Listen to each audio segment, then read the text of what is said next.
kulankan oo ujeedadiisu ahayd sidii loo tayeyn lahaa dugsiyada sare ee dawliga ah ee Somaliland ayaa waxa ugu horeynba goobtaasi ka hadlay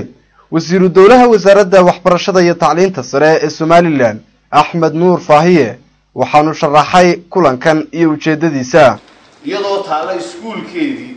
carruurtu dhiganaysa laga qoray lacag ayaa waxa la doonayaa inay noqoto transparent in macallinku xuquuq yeesho in uu soo noqdo macallinkii tagay meel kale aad ama shaqo kale meel doonto ama wasaarad kale tagay ama iskaba tagay inuu ku soo noqdo ayay balan gareysay wasaaraddu inuu ku soo noqdo iskuulkiisii uu ka tagay waxay balan gareysay in qofka macallinka in macallinimada iskuulada public macallinka iskuulka public uu noqdo qofka ugu sare inay noqoto contract waxa la balan gareeyay in macallinku loo sameeyo laysan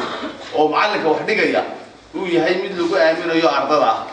Cabdullaahi Ibraahim Habane Cabdullaahi Dheere wasiirka wasaaradda waxbarashada iyo tacliinta sare ee Somaliland ayaa maamulayaasha dugsiyada sare ee caasimadda Hargeysa u soo jeediyay inay ku dadaalaan sidii loo tayeyn lahaa macallimiinta ardayda iyo guud ahaanba dugsiyada sare ee dawliga ah walaalayaal garataan inuu tijaabada gelino ودبنا تجابد أن نقطة ده إنه ولا ده ولا فرصة عرفنا برنامج كان وزير زمزم كله جوتي والله هندي سوى بلان كلا دقيق جيدولي الدروا ولا بلان قريه ما أنت واحد دورنا إن هم هيل قلينه إن شاء الله هذا إذا نهيل قلينا هيل قلينا معي يا مدير قلينا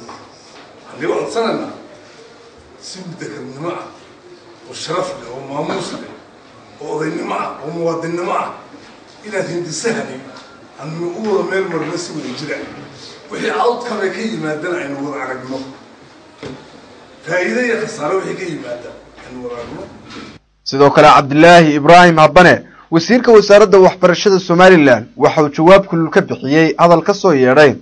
ra'iisul wasaare ku-xigeenka dawladda federaalka Soomaaliya Maxamed Cumar Carti Qaalib kaasi oo hadalkaasi ahaa in dawladda federaalka Soomaaliya ay Somaliland ka caawiso dhinacyada waxbarashada يا بني ولا ديتا waxbarashada lagu dirnaa ayuu soo diraa meelaas xamar ku kaybiya maray xamar ku kaybiya marka iyagu kuwaas ku kaybiya miya dirinta sayaabo kiishayn wax noo soo diraa anaga Soomaali laba inta tibaa inta tibo qooyay inta tibo furaanay caalamkuna istaa u xusiyay weeyaan Soomaaliyada u taaraa haday kala tagaysa haday israacaso laakiin laba inta tibaan hayne inta tigeena waana ku helaa wixii لو أنت تيا سومالي اللي أنا وأنا وحنا هلا قيمتين قيمته السوق القادر يان يصير معمولون فرح بضمن سوسينا يان وها بقول كان معمول إلى سمينا يانا